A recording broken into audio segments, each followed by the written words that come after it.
السلام عليكم بخير دhammaantiin wada salaamay wax rajada caafimaad qabtaan ayaamahan waxa update ma soo gelin channelka runtii casharo iyo groupada aanu ku jirno ayaan ku mashquulay maasha Allah waxyaabo fara badan baa la qabtay maantana insha Allah waxaanu dul istaagnaa xaalka suuqa ilaahay ku rooyahay BTC dominance qaabka loo arko waayo mar walba BTC dominance ay daadato waa mar walba ay u wanaagsan tahay altcoinska waxaan uga jeedaa coinka kale bitcoin-ka aan ahayn marka insha Allah taana waynu dul istaagnaa oo imika waxaanu aragnaa in area resistance laga soo celiyay imikana trend line-ka ay ku wajahan tahay oo insha Allah tacaala aynu ka rajayno maartay in la jabiyo dib loogu yara laabto kadibna ilaa iyo 50%-ka iyo wax ka hooseeya ay ku soo laabato marka officially waxaanu odhan karnaa marka waxaynu bilaabmay altcoin season waxa weeye marka ay coinanka bitcoin-ka aan ahayn ay dhaqaaqaan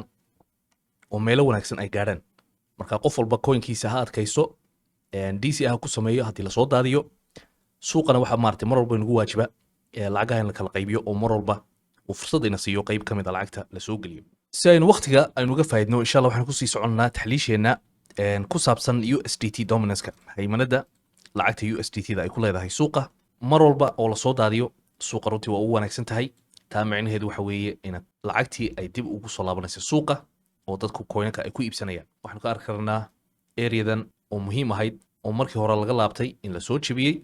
haddana dib loogu laabtay imikana la soo diiday in areada ay dhaafto oo rejection halkaa uu ka dhacay oo ay dib ugu soo laabanayso meelihii ay ka dhaqaaqday markii hore mar walba oo ay soo daadato sida sheegay waa u wanaagsan tahay suuqa oo taa macnaheedu waxa weeye lacagtii USDT ahayd ayaa dib ugu soo laabanaysa suuqa oo dadku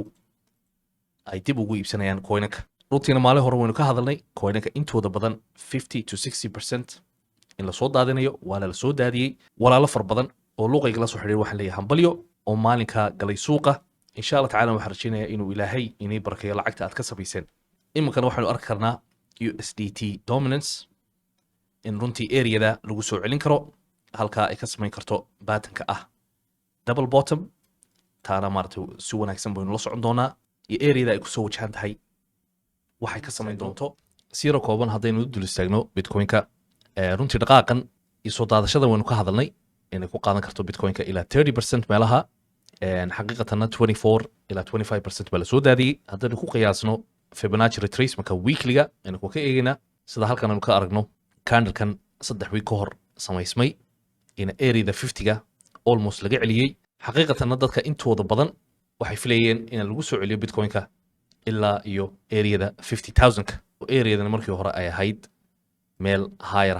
haddaynu structure-ka suuqa aynu raacno calaa ay taxaal halkana laga laabtay areada 50-ga ee weekly-ga haddaynu daily-ga aynu tagno waxaynu arkaynaa in runtii daily-ga uu areada 60,000-ka bitcoin-ka u ixtiraamay la hoos yara maray laba cisho lagu hayay 57,000 la soo taabtay kadibna uu continuation-kiisii uu sii watay haddaynu soo ceshano boxkan oo halkan aynu dhigano runtii waxaynu arki karnaa in daily-ga pattern uu ka samaystay oo ah inverted head and shoulder imikana aynu arkayno maadaama breakout uu ka dhacay in bitcoin-ku retrace uu samaysanayo ama waxa loo yaqaano retest oo areada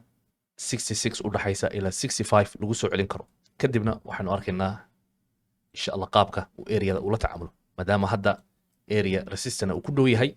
daily candle-kan aynu aragnaa uu yahay mid bearish wali 5 saacadood iyo waxba ka hadhay waan la socon doonaa insha Allah xaalku siduu noqdo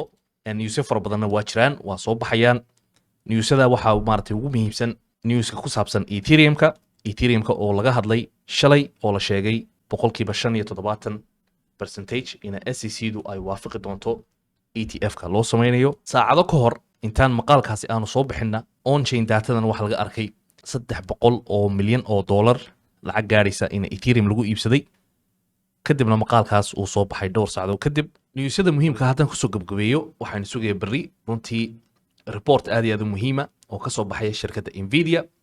wiigagamba waxaa la hadalhayay Nvidia ahmiyad ay ku leedahay suuqa stock market-ka iyo waliba suuqa cryptocurrency-ga gaar ahaan coinka AI-da ah marka newskaas wuxuu soo baxaya berri oo Arbaca ah suuqa waddanka Mareykanka markuu xidhmo taasna waxay ku beegantay adigu ilaa 12 habeenimo ilaa 12 barka habeenimo marka insha Allah waxa 12 habeenimo ka dambeeya suuqa isha aynu ku hayn doonaa waa shirkad aad iyo aad u weyn dhinaca technology-ga weliba dhinaca samaynta graphics cardka ee runtii tokenada AI-du intooda badan ay ku shaqeeyaan labada news ee muhiimka bayna sugaya khamiista oo soo bixi doono warka ku saabsan ee Ethereum ETF-kiisa iyo bari oo warkaasi ku saabsan yahay Nvidia iyo natiijadooda iyo reportka ka soo baxa haddii report wanaagsan uu noqdo suuqa dhaqaaq wanaagsan ayuu insha Allah tacaala inoo samayn doonaa